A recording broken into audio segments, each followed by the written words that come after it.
Hello everyone, and welcome to the History of Byzantium, episode 69, Lost to the West. I want you to imagine that you're having a party, and all your friends and family and colleagues and teammates are there. Everyone's having a good time, and you decide to make a speech. And you stand up in front of all of them and say, "I dare the universe to strike me down, or do something bad to me. Come on, do your worst." Now, if you ignore the part where everyone you know now thinks you're crazy, does that sound like something you could do? Would you be comfortable doing that? Or, let me ask you a different question.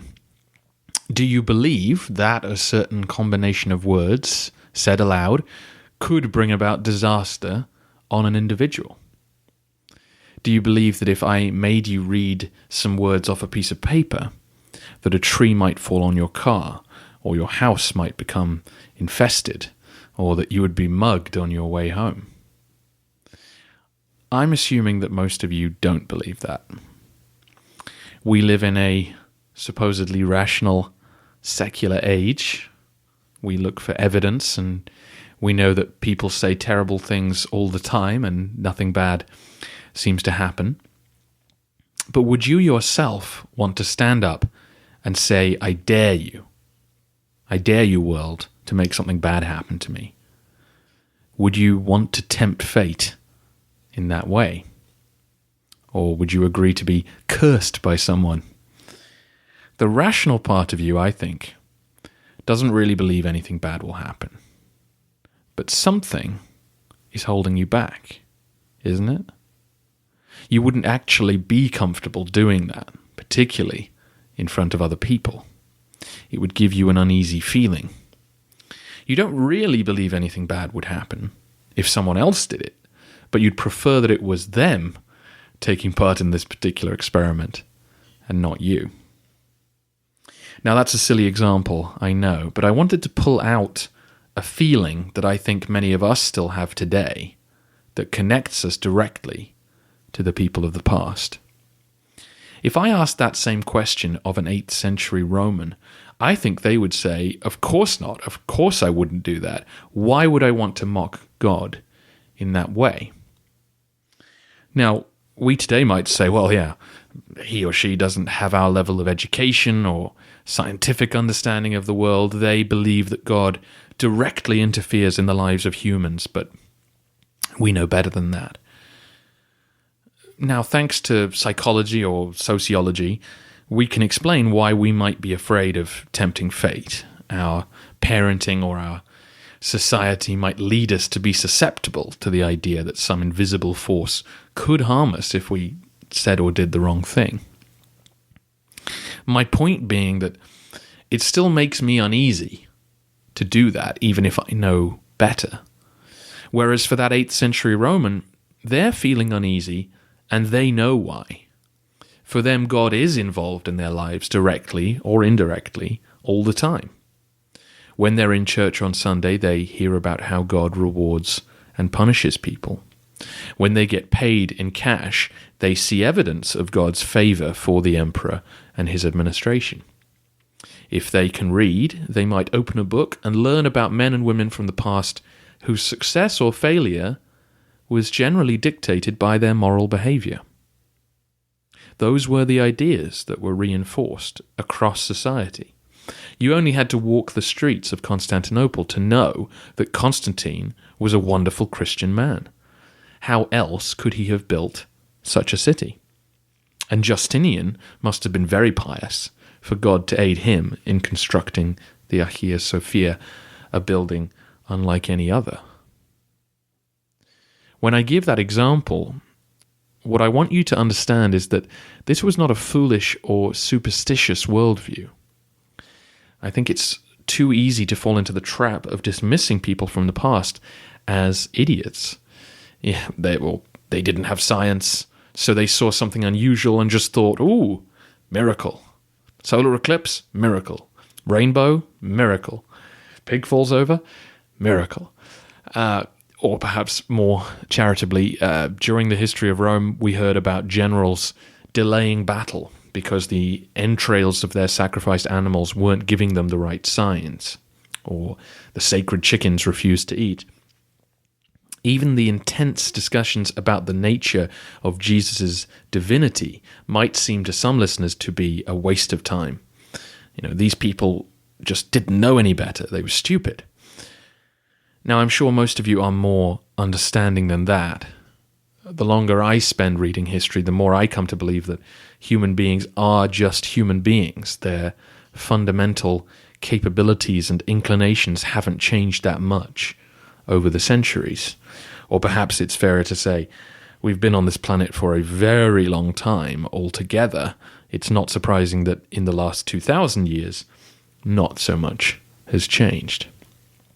Just because we know so much more than people of the past doesn't make their logic foolish.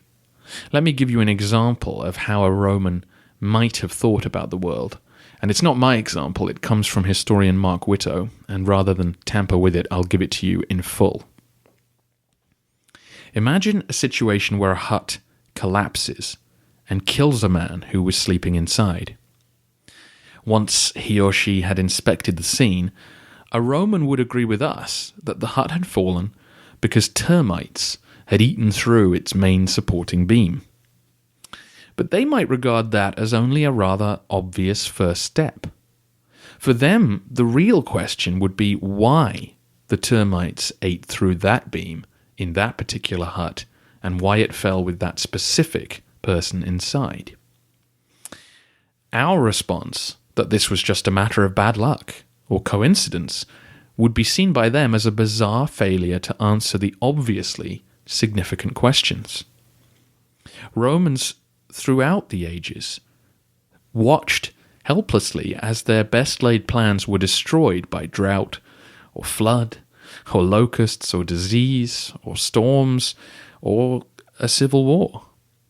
Good administrators might plan brilliant expeditions only to see their fleet smashed against the rocks.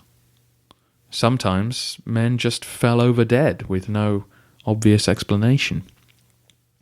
To look for divine causation in these events, rather than a display of ignorance, could be viewed as the logical response to making sure things went better next time. It's an extra layer of causality that we in modern times have stripped away. But we are the outlier, we should remember. Throughout history, and amongst many cultures today, some version of that Roman view prevails. That things beyond our understanding do affect human events.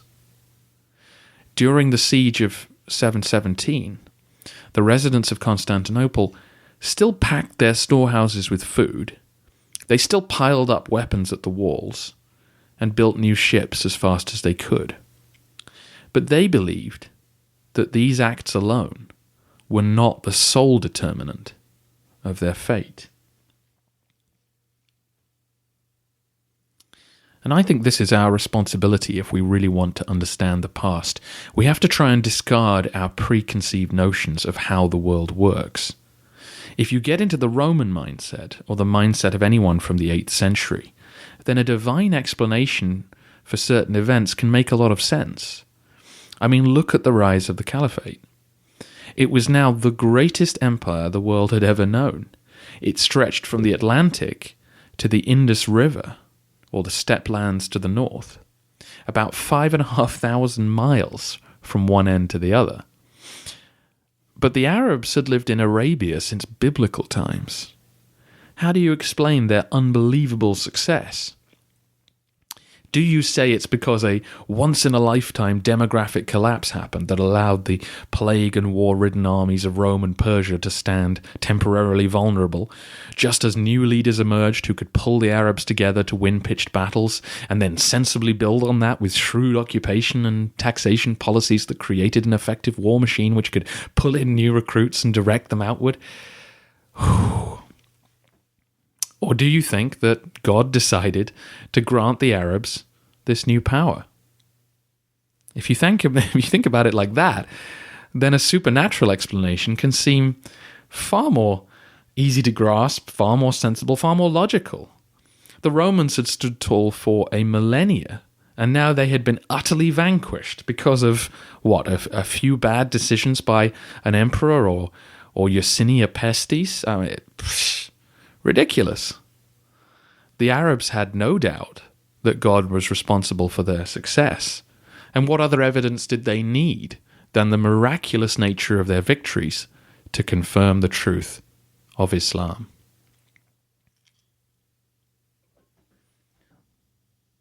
As the world turned its gaze then towards Constantinople in 717, these are the questions that men and women asked themselves. Would God allow the Arabs control over New Rome? And what would that mean? What did it mean if he didn't? This was now an existential question. The Arabs would have to march to China to find a state as organized as Byzantium. Only the Romans stood in their way now. Was the Caliphate about to put an end to the Christian Empire? Amongst the Muslims of Syria and Palestine, excitement was in the air. Every year they welcomed home the tired but victorious armies who'd raided and sacked Anatolia.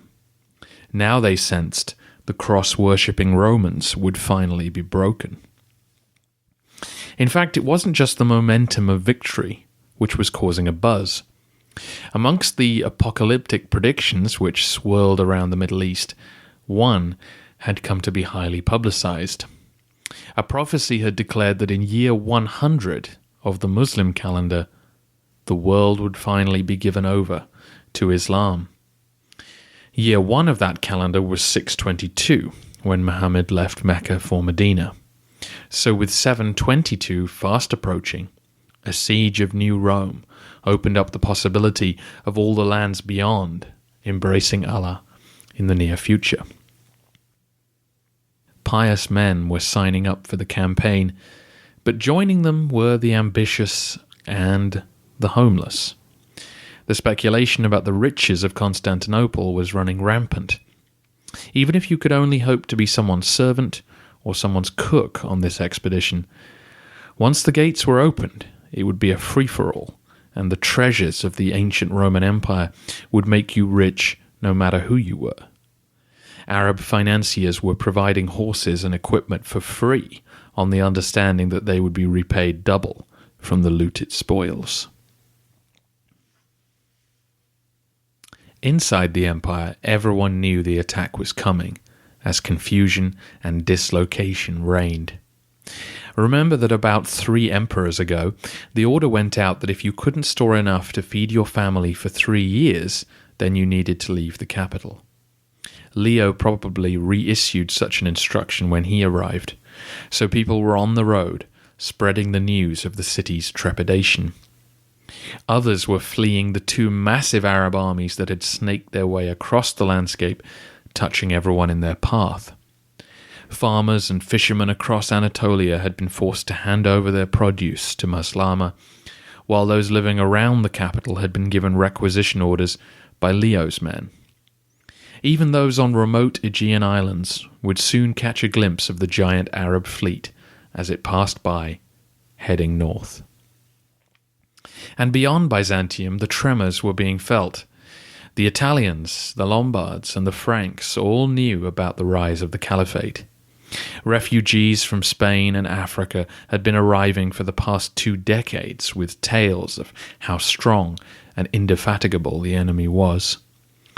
New Rome may not have been what old Rome was, but it was still understood by all to be the capital of the Christian world and the best hope for resistance to this frightening onslaught.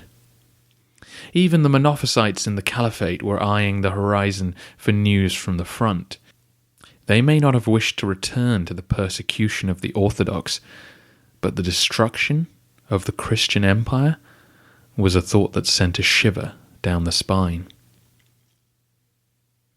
As we heard in the interview with David Gyllenhaal, The specific explanation being peddled by the state and the church was that the Arabs' victories represented punishment for sin.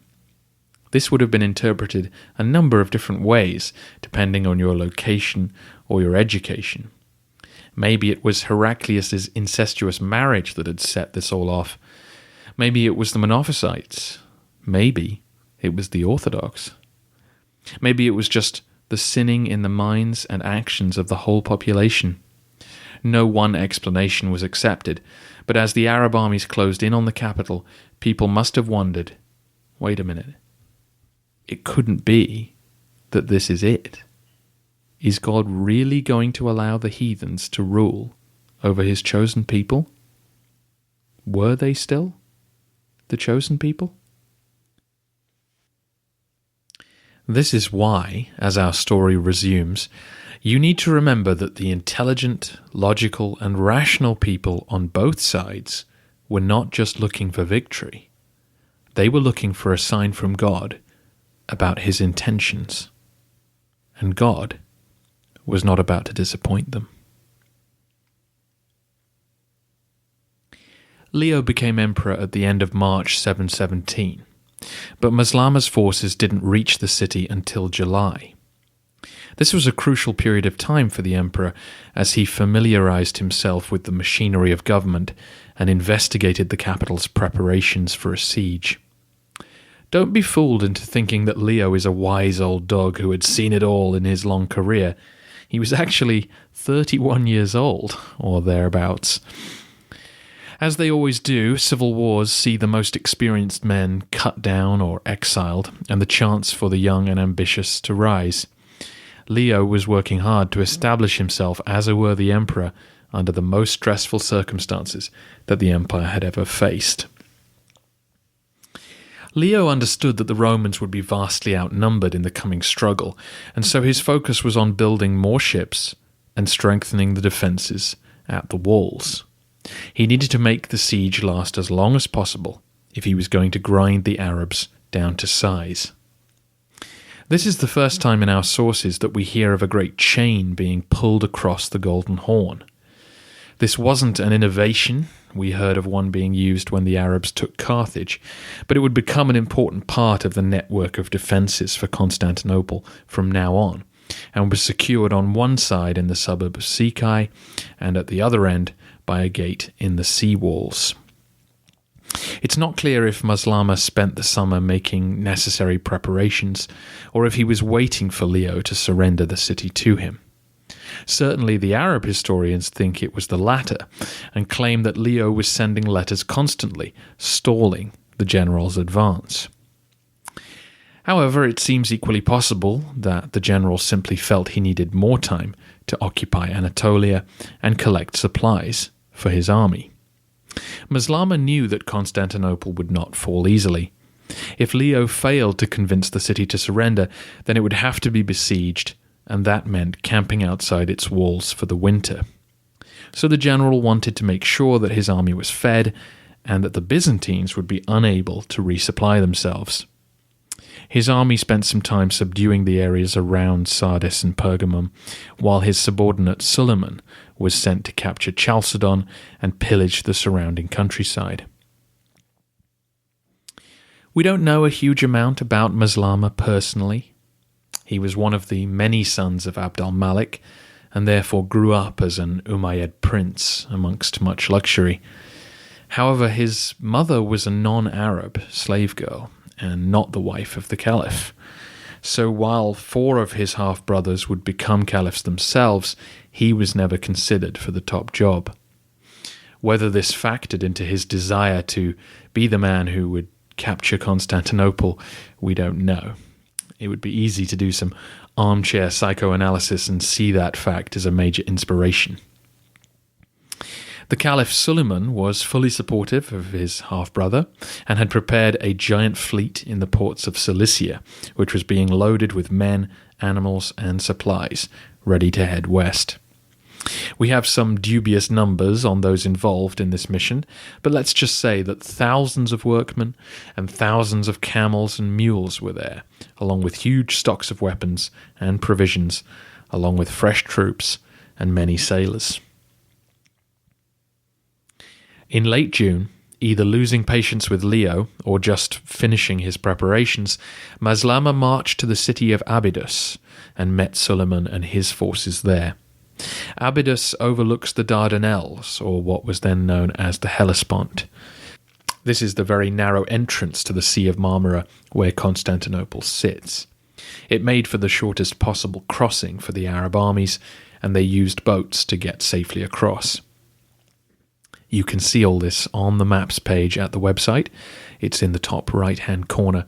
And if you scroll down that page, you can see a wide shot of the empire, a close-up of the environs of Constantinople, and of course a map of the city itself. There was no sign of Byzantine resistance as the Arab army made camp in Europe for the first time.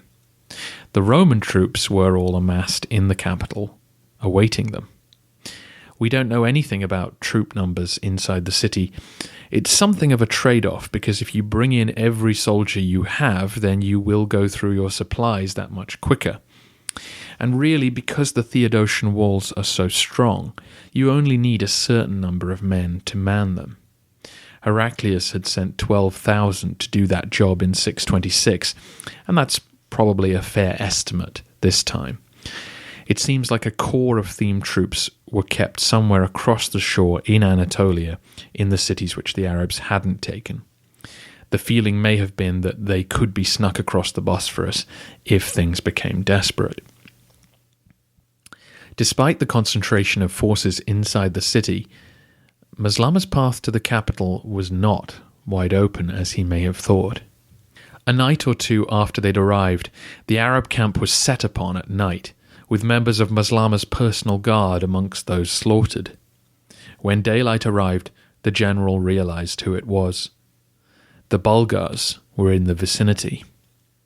A few days later, another group of Arab soldiers encountered Tervel's men and were so badly routed that they returned to the main army with terrifying tales of the ferocity of the enemy. During the summer, Leo had sent word to Tervel that he was more than happy to honour whatever deal Theodosius had worked out with him. But more to the point, there would be even more rewards on offer if the Bulgars would attack the incoming Saracen army. You might think that Tervel would welcome an attack on Byzantium, given his people's constant struggles with them. But the Bulgar leadership were wiser than that. Despite their inevitable friction with the Romans, the empire had proved weak enough to let the Bulgars comfortably establish themselves south of the Danube. The Arabs had an empire which stretched beyond the horizon's horizon. Tervel understood that if the caliphate extended its rule to Constantinople, then he'd be faced with a far greater threat. The Bulgars had no interest in meeting the Arabs in open battle, but descending out of the Thracian plain to hit and run, that they were very happy to do. The Arabs were put on notice that if they attempted to go too far north in search of supplies, they would be given a very hostile reception. And for accuracy's sake, I should point out that we aren't sure if Tervel was still Khan at this point, but Nicephorus and Theophanes just assume he was, and without anything concrete to contradict them, I will stick to that line. Despite this setback, Maslama pressed on with confidence. He had prepared well for the siege, and hoped he wouldn't need to forage in Thrace for much more food. As he marched north, his army captured key Thracian towns on the south coast and gathered up any supplies they could find. This included harvesting any crops that Leo hadn't already hidden behind the Theodosian walls. Maslama appeared before the city in mid-July. We don't know how large his army was, but once the fleet arrived, it was said to number 80,000. That's roughly the same number the Avars were said to have had in 626. Between the engineers, sailors, and camp followers who would swell Maslama's ranks, it's not an implausible number, but probably on the high end of any guesswork. It was certainly large enough to make Byzantine sorties unlikely, and made a big impression on those guarding the walls, as you can imagine. No one inside the city had been alive the last time the city was besieged. Nothing could prepare them for the shock of seeing thousands of men stretched out in front of them. Weapons glinting in the sun, siege works being prepared, abusive taunts yelled up at you. The terrifying prospect of a weakness in your defenses that you didn't know about. The paranoia of every shadow at night that could represent a sneak attack that would cost you more than your life. Maslama ordered his men to make camp across the 3-mile stretch of the walls. They had to build their own walls facing both the city and the Bulgars to the west. On each side, the Arabs dug a ditch and then dragged large stones to form an uncemented wall of protection at chest height. Maslama had also brought seeds with him and planted crops on land within the camp. He knew that he could be here for a long time and was taking nothing for granted. Our sources are sparse on any actual fighting at the land walls. Perhaps tellingly, one chronicler says that Maslama initially thought the defences might be breachable using conventional siege weapons, but quickly learned his mistake. Perhaps this was the first moment when a Byzantine soldier or official might have begun to see the hand of God at work.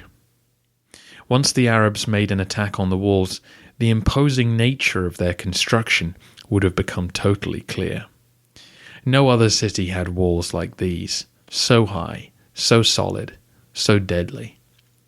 As intimidating as the giant Arab army was, it would fill you with confidence to stand high, high above them, out of arrow range, able to pick your enemies off at will as they made their desperate attempt to scale the giant structures. Historian Mark Whitto makes another excellent point, this time about the Roman inheritance of Constantinople. He points out that if the land walls hadn't been built in the early 400s, then the 7th and 8th century Byzantines would never have been able to construct them. By the time they really needed them, in 626 or now in 717, the resources of the eastern provinces were gone, and the relevant manpower and technology didn't exist to construct something on this scale. We can be pretty confident of that because archaeologists have examined the sea walls and the extension to the land walls built around the suburb of Vlacherny, and have found that the work done there is of far inferior quality. Standing atop those walls in 717 was like standing on the shoulders of giants. It was a reminder of God's favour to the Roman people, and perhaps a sign that he had not abandoned them yet. From the Arab sources we can also confirm that by this time the walls were fitted with a moat. A small retaining wall held the water in place against the first of the 3 defensive lines. If any Arab troops now lay dead in those fetid waters, Maslama was not overly concerned. He returned to fortifying his camp, building wooden huts and storehouses while he waited for the fleet to arrive. His men also prepared more siege engines, mangonels, movable towers, and catapults. Maslama made his own camp down at the Hebdomon, just opposite the city's Golden Gate. This meant he had access to the port there, and he now awaited for the arrival of his ships and the overwhelming superiority of numbers and supplies that they would bring.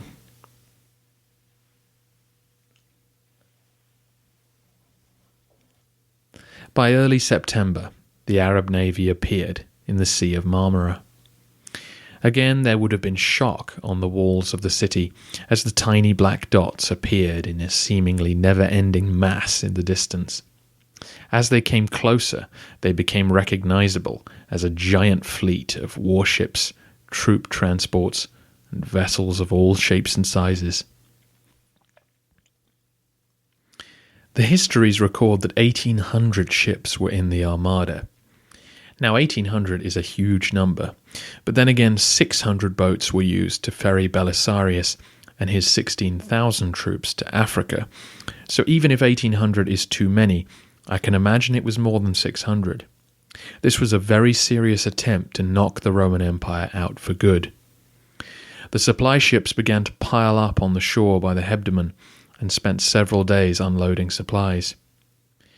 Now it was time for the siege to actually begin.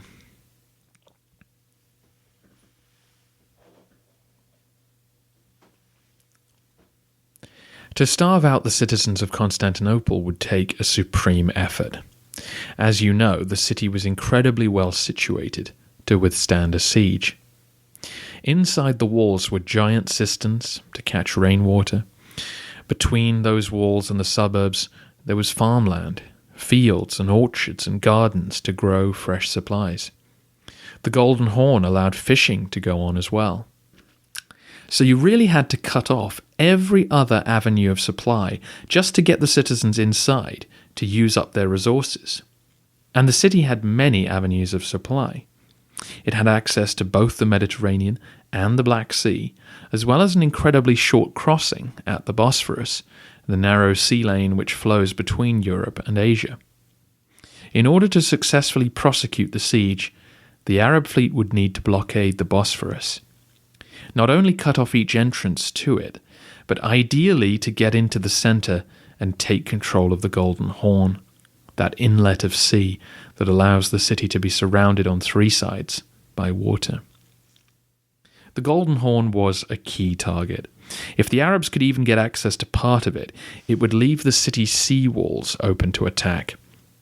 The sea walls had been built far later than the land walls and had needed major repairs within the last few years. They were not as high as the land walls, nor were they the feared triple circuit. Scaling them wouldn't be easy, but it was a far better option than the virtually impregnable land walls. Of course, the Roman navy was ready for action, so taking the Golden Horn would be no easy matter, but both sides knew an attempt would be made at some point. Sealing off the southern entrance to the Bosphorus was the easy part. The fleet at the Hebdomon could cut off one side, and now a squadron attacked the harbour at Chalcedon to seal off the other. The real test was about to arrive, though. The Arab fleet now had to run the gauntlet and sail up the Bosphorus.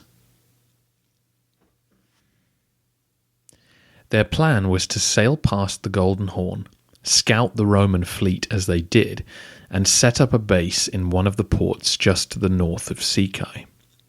When a favourable wind blew, the squadron set sail. The narrow sea lane forced the fleet to travel in a slim line. Warships took the lead, of course, but following them came supply ships, and at the rear, troop transports to guard against Byzantine ships that might try to chase after them. The Roman fleet waited patiently at the edge of the Golden Horn. The Arab warships stared them down as they passed quietly by. Ideally placed to watch the action was the Emperor Leo. The great palace had many terraces facing outward to sea, overlooking the movements of the armada, and he was watching closely. Way back in episode 10, I explained how difficult the waters of the Bosphorus are to navigate if you're unfamiliar with them. The Black Sea waters run quickly down, creating a fast surface current, but the heavier Mediterranean waters push back under the surface. As the Arab ships entered the Bosphorus, they found the helpful wind was no longer pushing them along at quite the same tick. As the line of ships stretched out, those at the back began to slow down even more. These were the heaviest vessels, filled with armed men. It was these ships which slowed down so much that a gap began to open in the fleet, growing wider the further the lead ships pulled away. Seeing the opportunity, Leo gave the order for the Roman navy to attack, immediately. Bursting out of the Neorian harbour, the Byzantine fleet was ready, with fire. Some dummy vessels filled with incendiaries were set alight and shoved toward the slow-moving Arab ships. The Bosphorus was so narrow that it was hard to turn and manoeuvre. Great explosions happened on contact, and ships went up in balls of flames. The Arabs had to turn and run. Trying to get past the Romans was suicide, but turning, especially heavy vessels, was going to make them sitting ducks. As the transport ships tried to retreat, Byzantine warships, The Thromons bore down on them. The Arab marines began firing arrows and preparing their swords, but all they could see now was black smoke emerging from the Roman ships and a loud hissing noise, and then suddenly more fire, burning bright and so hot. Out of nowhere their ships were on fire. They were on fire. Men leapt into the sea to escape, but then, the worst horror of all, the flames wouldn't go out. They were impervious to the water. What kind of fire was this? Some ships made it back to the Sea of Marmara, but most didn't. 20 ships were destroyed. Some burnt up and sank with their crews' screams ringing up to the defenders on the walls. Other boats were disabled and abandoned by their crews. 20 ships, even those filled with men and supplies, was not a fatal blow to Maslama, but psychologically and strategically it had done real damage. The blockade would go ahead as planned. Most of the column had made it to the port of Sosthenion, about halfway up the Bosphorus. They could cut off any communications with the Black Sea, but any hope of reaching the sea walls was effectively gone. No sailors would volunteer to go near the Golden Horn now, which meant that it would be a long, hard slog in front of the land walls for the Arab army.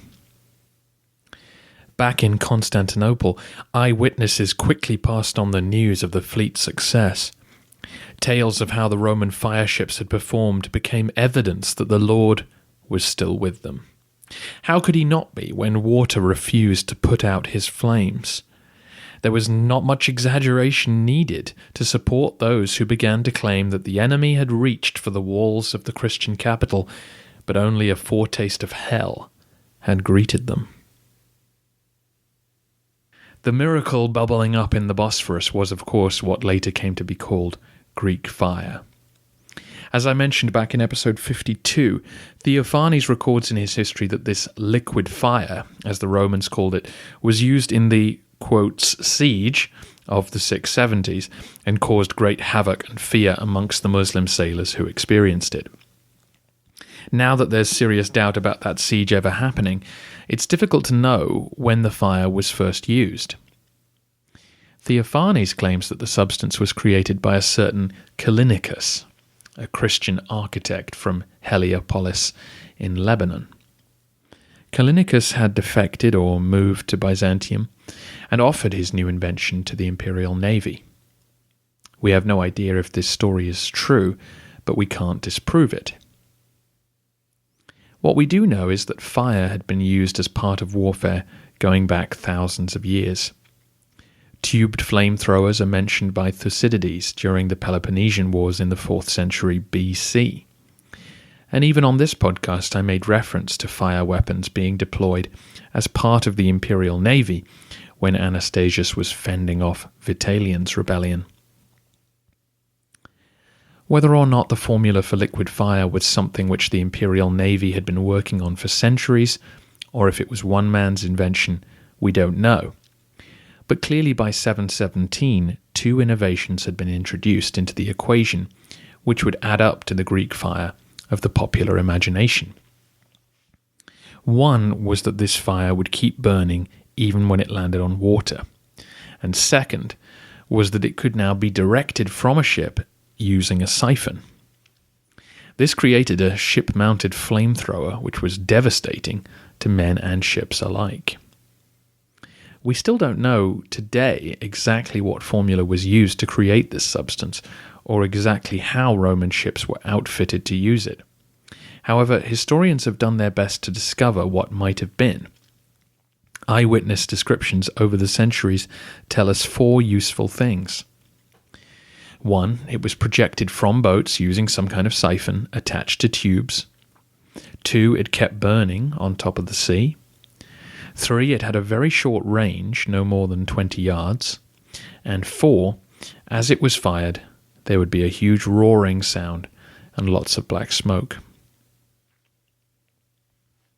Most scholars have pointed to crude oil as the primary source of the fire. We know that crude oil will burn in water, and because of its density, it will float on top of seawater and stay alight for some time. The Byzantines definitely had access to crude oil from places like the Crimea or the Caspian shore.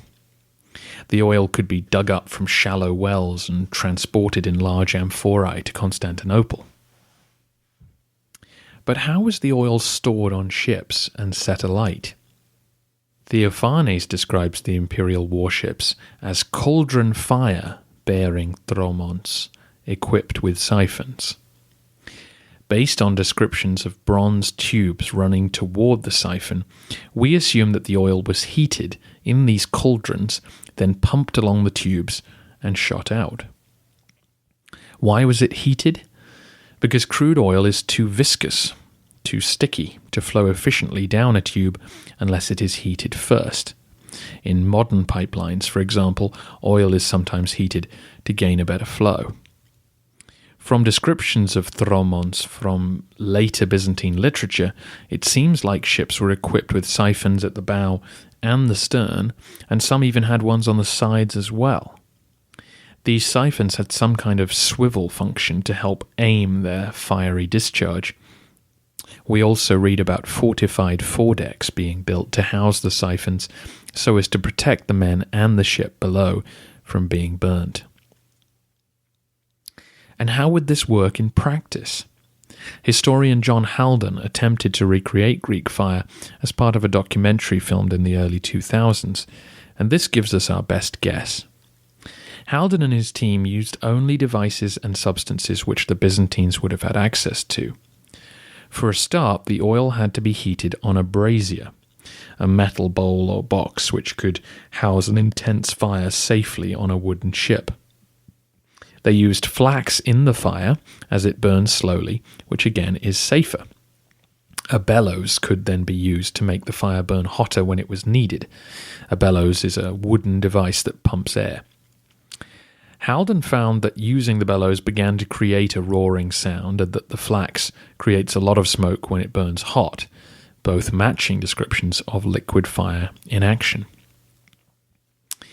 This brazier needed to be housed somewhere, some kind of cauldron, as Theophanes' description implies, so the team built a little cauldron with a pumping system based on a design by Hero of Alexandria, a contemporary of Augustus. This included swivel joints, pistons, valves, and everything you might expect, all made out of simple bronze. More smoke and roaring followed as the siphon was opened, and a jet of liquid was pumped down it and shot out about 15 meters beyond the boat. Our Byzantine sources imply that the liquid fire ignited of its own accord once it was released, but this doesn't seem possible. Haldon's solution was to add a small container welded to the lower lip of the siphon's nozzle. This was filled with rope made from tow and hemp and soaked in oil. Again, this burnt slowly and solidly for 20 minutes straight. And when the oil was fired out of the nozzle, it would pass through this flame and hey presto, liquid fire. In the documentary, only a few seconds of release was needed to set fire to a sailboat 10 meters away, and the heat generated would have been enough to kill the crew or force them to abandon ship. The construction of those fire-bearing ships is a testament to the skills and intelligence of the Roman navy. They knew that it was their technical knowledge that had made liquid fire possible. But for the technology to have been perfected at this moment, for the Arab ships to present themselves just when they did, for everything to have worked out so ideally to deal the enemy a nasty blow, well, the Romans knew who to thank for all of that. In the Hagia Sophia, thanks rang out to God, and also to the Virgin Mary, whose icon, the Orthihitria, was once again being paraded around the walls. The more sober-minded of the Romans knew that a few burning ships did not change the situation much. It was not as complete a blockade as Maslama would have liked, but the capital was still cut off from resupply. Byzantine warships were clearly able to maneuver somewhat around the Bosphorus and could make contact with the Asian shore, but any attempt to move supplies from one side to the other would have been too dangerous. Soon afterwards, though, word came of another apparent sign of God's intentions. During September, back in Palestine, the Caliph Suleiman fell dead at the age of 43. Too much good living had caught up with him. The Caliph had planned to break with his father's instructions and begin a dynasty of his own. However, his eldest son had predeceased him, and his second was now camped outside the walls of Constantinople. His other sons were infants, and so as he began to slip from this world, his advisors pressured him to appoint someone else, someone who was on hand, and someone who would keep these men in their jobs.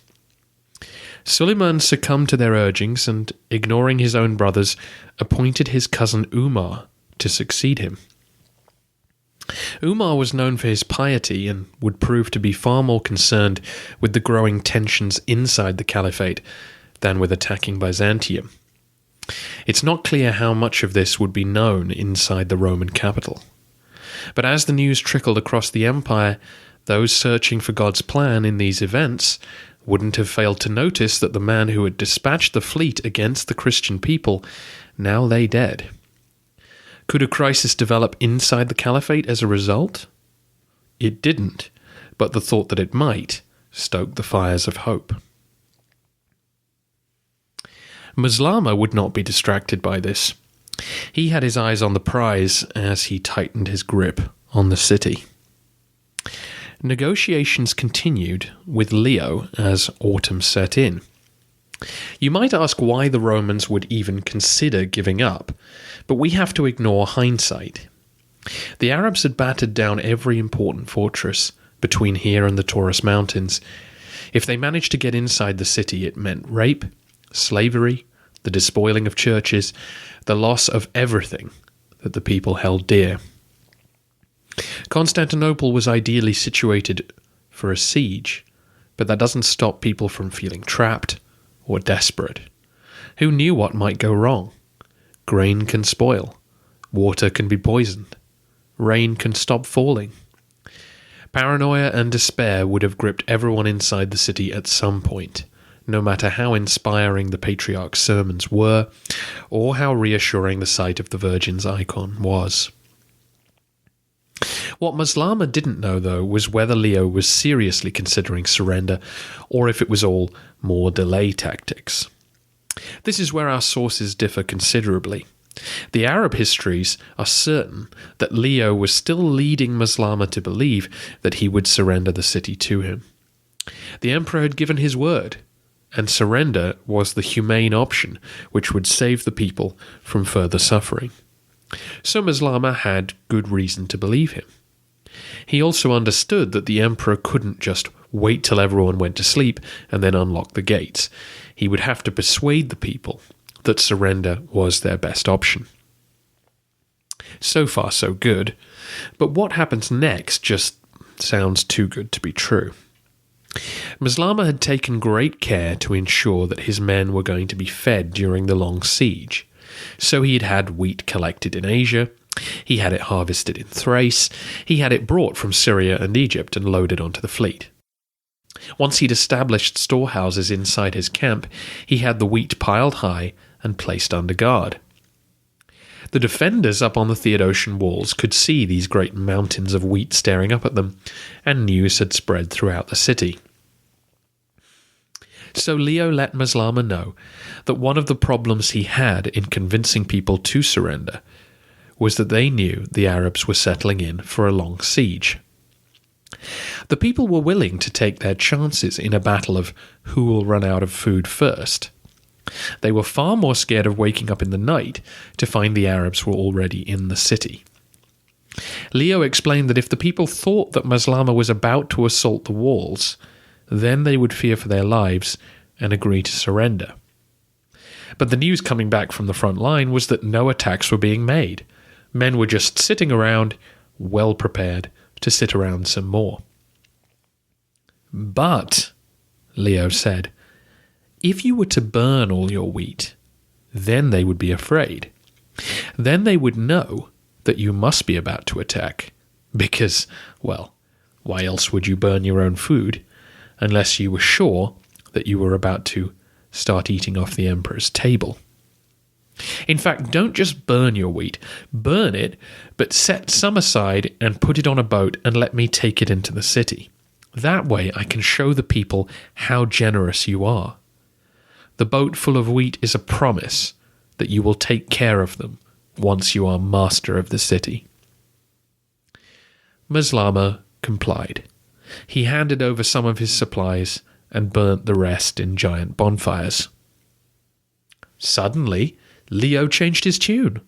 Maslama's envoy came to see the emperor and was told, "Why would I open the gates?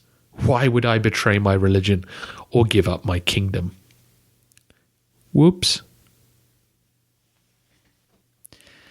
Now, obviously, there is some logic to Leo's plan, but Maslama seems like the biggest fool imaginable in agreeing to it.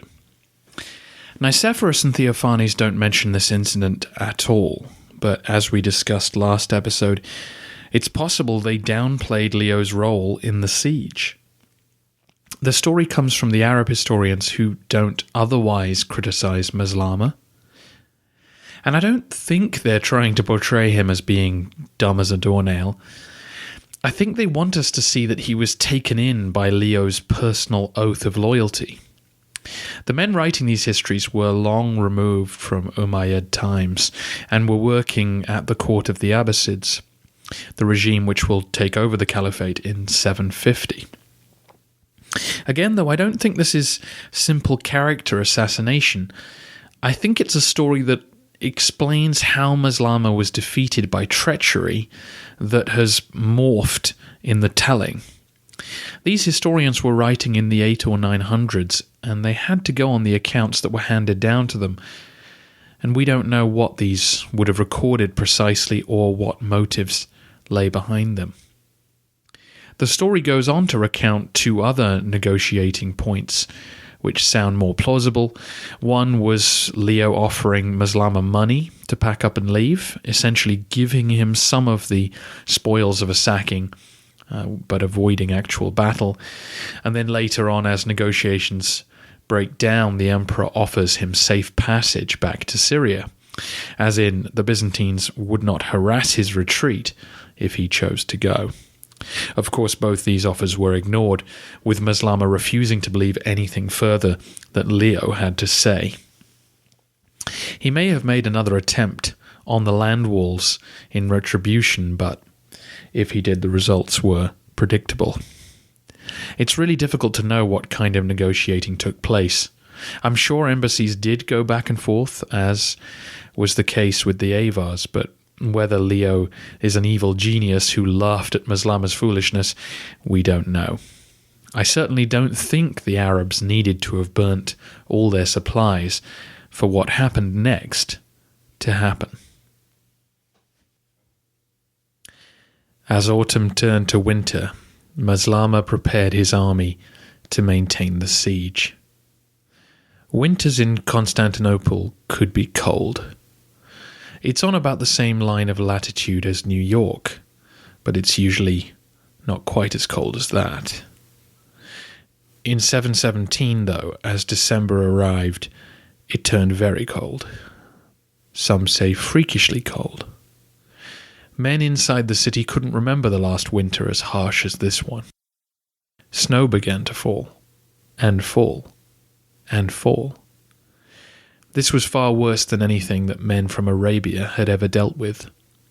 Huddled inside tents and wooden huts, desperately trying to find fuel to keep their fires burning, the besiegers began to suffer. The snow covered the ground and stayed throughout January and February. For 100 days, the grass wasn't visible. The poor horses, camels, and mules suffered most from this and began to die. Then the supplies began to run low. Men began to starve. Foraging was already a dangerous activity because of the threat of the Bulgars, But now the ground was barren and the trees covered in snow. Starving men become desperate. A measure of wheat had reached the price of 10 gold coins. Hungry sailors would tear pitch off their ships and chew it. Others turned to the tree trunks, roots, and leaves. The draft animals were eaten once they died, but the situation became so bad that cannibalism was reported. By now, the unsanitary conditions of the camp were leading to outbreaks of disease. The dead began to pile up. The ground was too hard to bury them in. Men began to fall in their hundreds, possibly thousands. You sense delight in Theophanes' account as he claims that the soldiers were forced to add human excrement to their diets just to stay alive, but this may be no more than a literary flourish. Constrained thus on every side, with the spectre of death before their eyes, they abandoned all hope. So says the chronicler. Maslama tried to keep up morale by reassuring his men that reinforcements and supplies would come in the spring, and that the Byzantines would soon surrender. But he must have had his doubts. His fellow commander Suleiman was amongst the fallen, and news eventually reached him that just before Christmas a massive earthquake had rocked Syria from Antioch to Edessa. Houses, churches, and other large buildings had collapsed. The area was known for its seismic activity, and an equally violent shudder had hit 4 years earlier. But if you were searching the heavens for meaning, it was hardly a good sign. Inside Constantinople, of course, there seemed little doubt about God's intentions now. The citizens of the capital were faring far better than those outside. With stone walls and carefully rationed supplies, they kept up their spirits around well-tended fires. Gossip about the Arab army was highly prized, and news of their suffering brought real hope to their hearts. The coldest winter they could remember surely indicated divine defense for the Christian capital. So far, the song of ice and fire which the Lord was singing sounded pretty sweet. By March, the snows had stopped and the ground was thawing. Maslama ordered his men to make a spring harvest from what they had sowed the previous year, and he sent word to Umar asking for the promised reinforcements and fresh supplies. Umar was already at work, and 2 new fleets were outfitted, one in Egypt and the other in Africa. We are told that one fleet had 400 ships and the other 360, but again we can just assume that this means a lot of ships. They were carrying more men, but mostly animals, weapons, and food. There's a certain irony in this being the very last time that the grain fleets of Alexandria and Carthage would head for the capital of the Roman Empire. Meanwhile, another Syrian army, commanded by the general Mardasan, was ordered to cross the Taurus Mountains and make for Chalcedon. The Caliphate may have been a giant empire, but it could only produce so much surplus for one front. This was the maximum amount that could be spared. A month or 2 later, and the fleets arrived in the Sea of Marmara. The admirals had been warned about the Byzantine fireships, and so made their way very carefully. Hugging the coast, they eventually put in somewhere along the Gulf of Nicomedia, east of Chalcedon. Presumably they were planning on waiting there until they could coordinate a crossing with Maslama's navy and get the supplies to the European shore. Part of the need for extreme caution is that Maslama couldn't risk his Hebdomon fleet in direct battle with the Byzantines. If he lost too many ships, he might not be able to carry his men home if the siege failed. And realistically, if his fleet was destroyed, then the siege would be good as dead. He would be trapped in Thrace with nowhere to go. Whether the Byzantine navy would have come out to attack them if they'd made for the Hebdomon, we don't know. But this decision, this delay in the Gulf of Nicomedia, would prove fatal.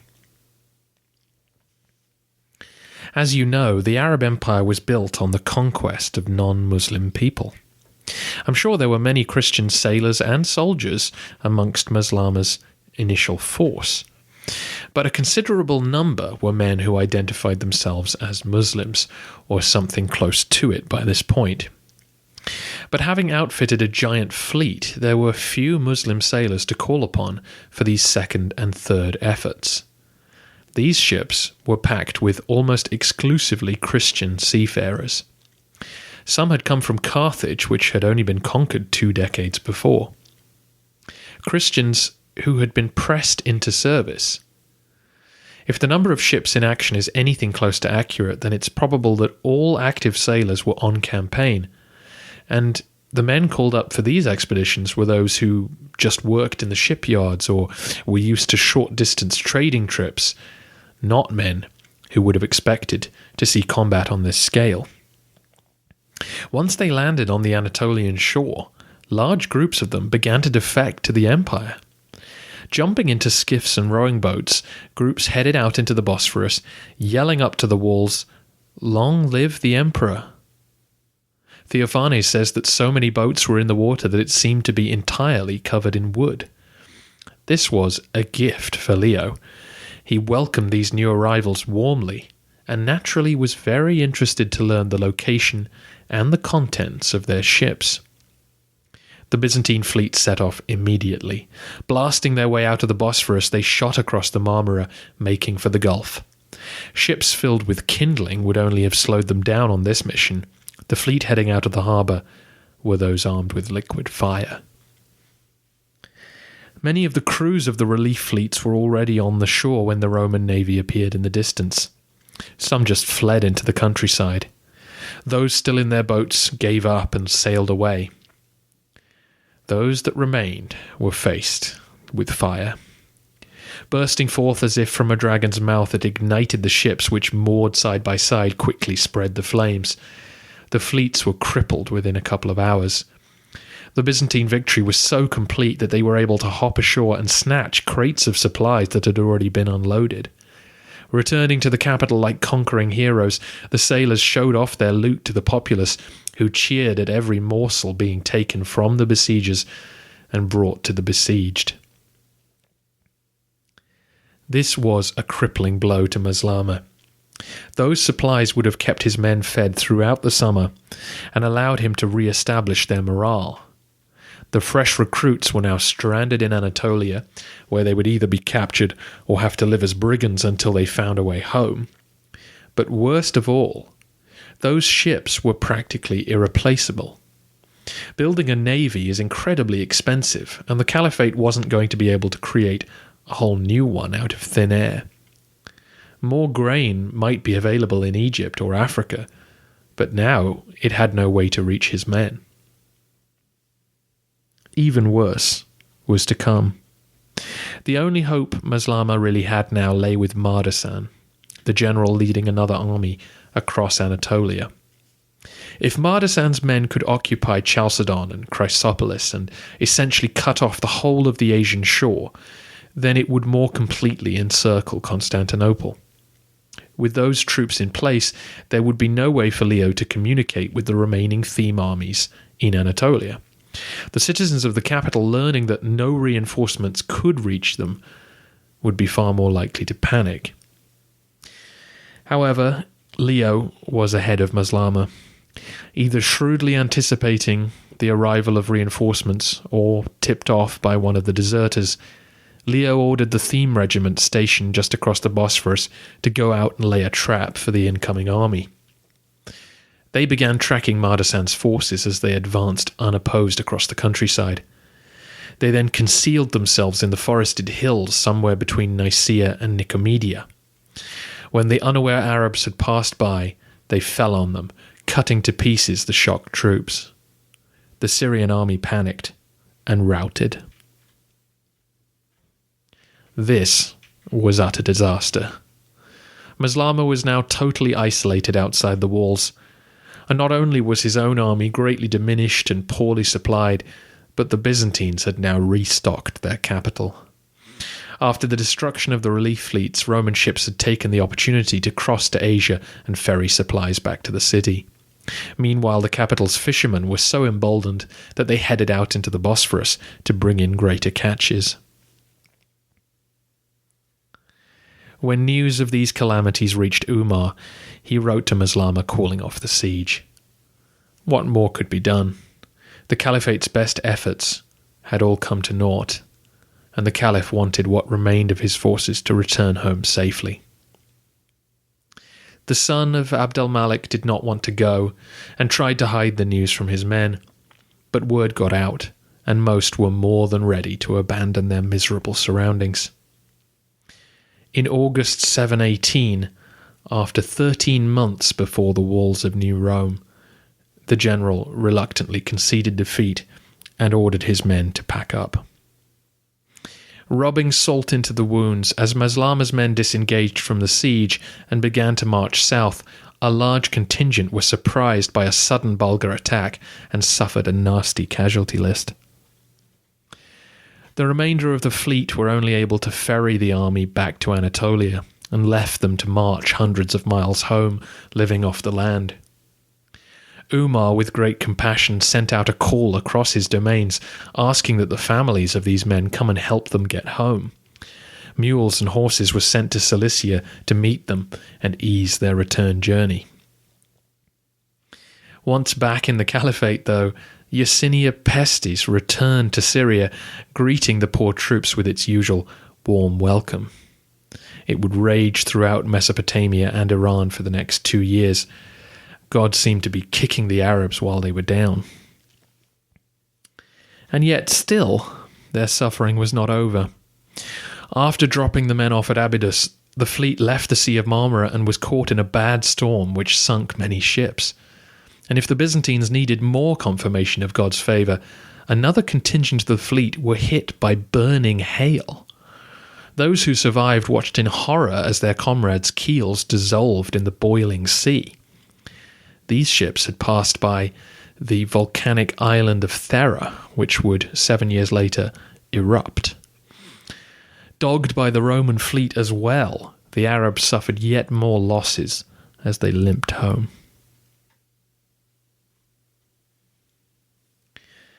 The residents of Constantinople were no longer in any doubt about whether they were under God's protection.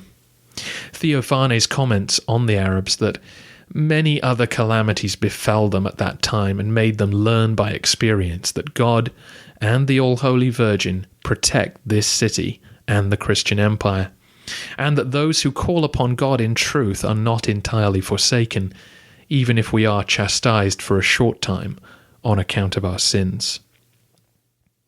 The date would be commemorated annually in the church liturgy.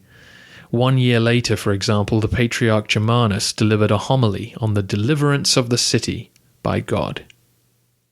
Such dangers our city had never before experienced, and not only our city, but the whole world that is inhabited by Christians. Without doubt, Christ's entire flock would have been in the same peril as ourselves had the godless Saracens attained the goal of their expedition.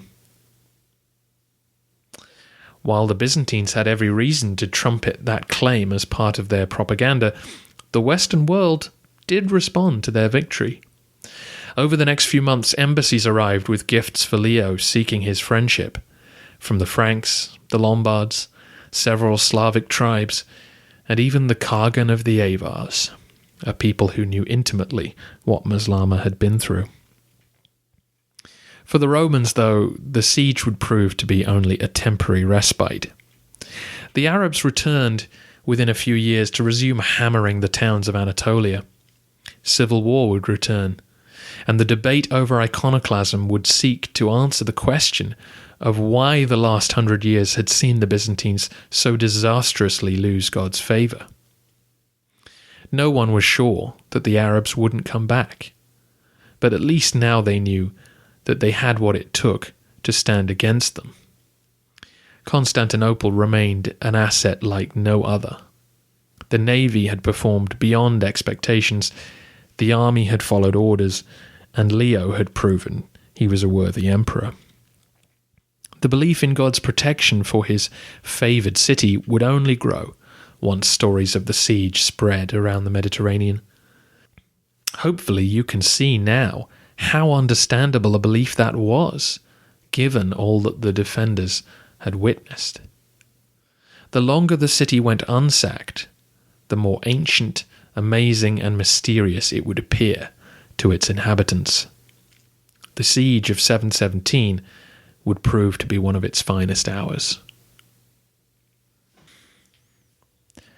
In the Muslim world, the failure of the siege was a blow. It was a financial disaster and would encourage disquiet amongst the enemies of the Umayyads, while offering hope to the other enemies on the border. No one doubted Islam's preeminence based on one setback, but the capture of Constantinople began to recede into the distance of apocalyptic predictions. Instead of heralding the dawn of Islam's world triumph, the capture of New Rome now often featured as one of the events that would signal the coming of the end times.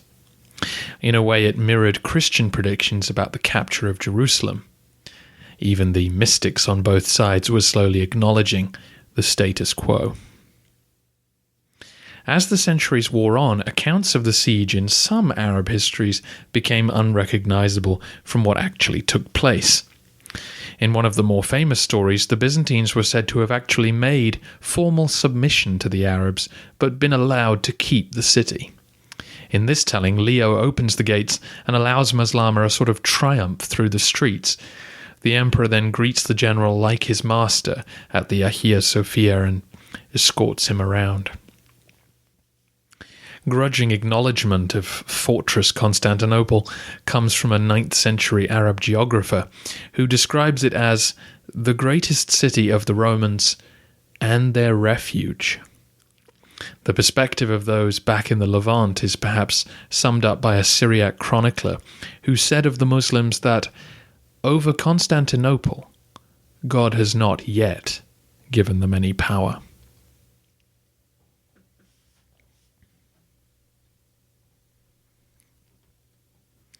The siege of 717 has often been hailed as one of the key battles in history. The Russian historian Alexander Vasiliev said, "It is justly claimed that by his successful resistance, Leo saved not only the Byzantine Empire and the Eastern Christian world, but all of Western European civilization." Many others echo these sentiments. It certainly was a momentous event, and definitely one that has been largely lost in the Western popular imagination. History would definitely have been different if Maslama had succeeded. But I think a little perspective is needed. Modern historians point out that the siege itself was not the moment that changed the dynamics between the empire and the caliphate. The Umayyads went back to raiding Anatolia, and given the right circumstances, might have tried again one day. But the Umayyads fell, and the Abbasids rose in their place. The Abbasids were to build Baghdad to be their new capital.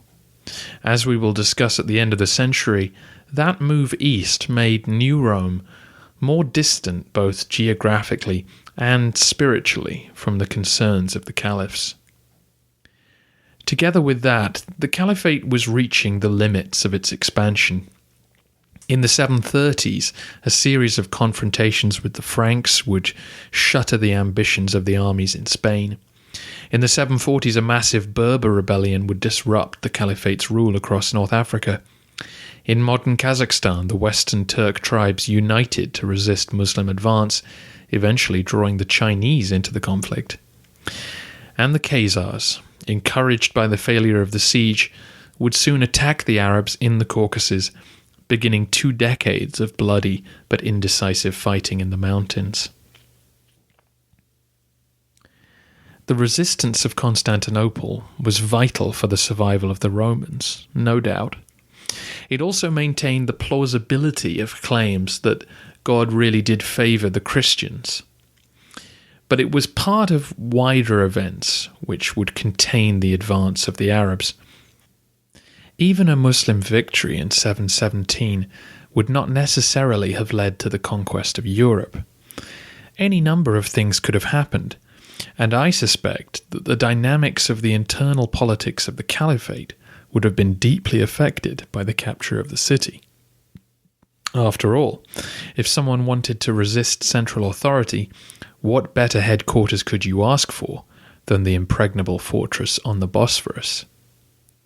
Certainly the West and Christian civilization would have been shocked by defeat, but there are no guarantees about whether the Arabs had the men or the means to successfully absorb the Roman Empire and head out to conquer the Balkans, Italy, Germany, and so on. I don't want to devalue the siege. It was an important victory, and certainly defeat would have changed the world one way or another. But one battle does not determine the outcome of a clash of civilizations like this, and it's important not to overemphasize consequences that we can't be sure of. As the centuries passed, it's easy to see why the siege grew in importance. The Caliphate had their chance to conquer the world, and they didn't take it. Constantinople would not be bothered by a serious attempt to take it for another 500 years.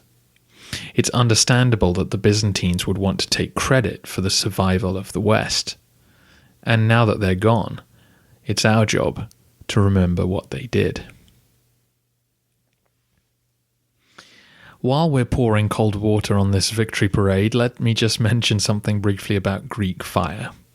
Obviously, this was seemingly a very high-tech weapon for the times and caused genuine terror in enemy fleets.